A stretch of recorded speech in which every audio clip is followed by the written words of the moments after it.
क्या सोच रहा है? अरे नहीं यार। एक पुरानी घटना याद आ गई। जब हम जवान हुआ करते थे, ऐसे मैंने वो लड़कियां कहा करती थी जिन्हें हम तिरछी और सीधी नज़रों से ताड़ते पकड़े जाते, और फिर लड़कियों के कमेंट आ जाते थे।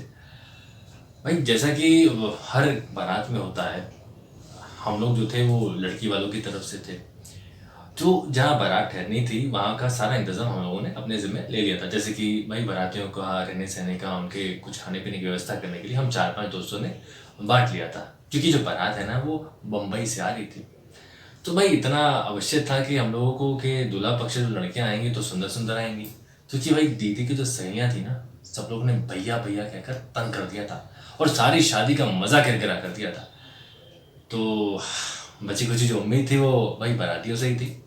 कुछ देर बाद बारात जो है वो कारों की श्रृंखला के साथ आ गई, और हमारे भाग्य से दरवाजे खुलते ही हमारी मुरादें पूरी हो गई। हम लोग जो छड़े थे ना वो बड़े समझदार थे। भाई कुलियों की तरह अपनी अपनी कारें बांट ली थी ताकि बाद में आपस में झगड़ा ना हो।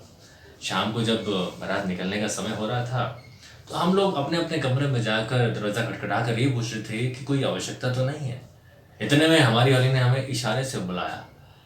उनको देख कर ऐसा लगा कि मानो ठंडा कोका कोला का जो घूंट था ना वो गले में ही फंस गया हो। उस घुट को नीचे उतारा और जैसे जैसे करके उस लड़की के पास पहुंचे, तो उन्होंने अपनी सैंडल हमें पकड़ाते हुए कहा, जिसका सोल टूट गया था, जरा इसे जुड़वा देंगे प्लीज। एक पल तो लगा कि जैसे मैं उनको मना करके कोई बहाना लगा के भाग जाऊं, लेकिन उनका जो प्लीज था ना यार अंदर तक उतर गया। फिर हमने क्या किया, एक सैंडल को पेपर में लपेटा ताकि जो हमारे साथी हैं ना वो देख ना ले कि हम कहाँ जा रहे हैं। अब जब बाहर पहुंचे ही थे तो देखा कि भाई मोचियों की सारी दुकानें बंद हो गई थी। बड़ी मुश्किल से कहीं दूसरी तीसरी चौथी सड़क पर जाके एक स्ट्रीट वाला मोची हमें नजर आया, तो हमने उसे सैंडल थमा दी और कहा कि भैया इसे जरा चिपका दो। अब मोची ने कहा कि साहब जी मेरे पास चिपकाने वाला लोशन तो नहीं है, कहे तो कीले मार दूं। हमने एक पल सोचा, फिर बोला कि हाँ मार दो कीले, कोई दिक्कत नहीं है, क्योंकि एक ही रात की तो बात है। तो सैंडल मुझी ने हमें पकड़ा दिया और हमने बड़े अदब के साथ उस सैंडल को जाके उनको हटा दिया, और उन्होंने बड़े प्यार से हमें कहा थैंक यू।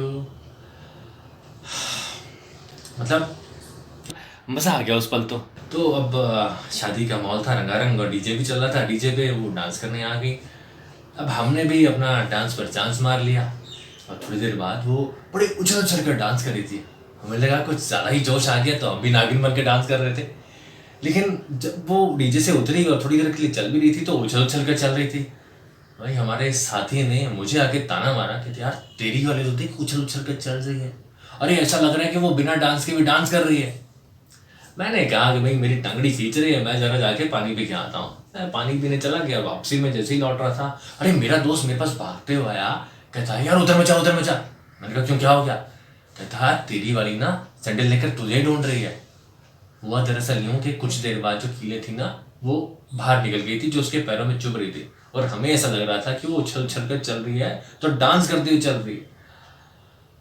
अब जरा सोचिए कि मेरे दिल पे क्या बीती होगी।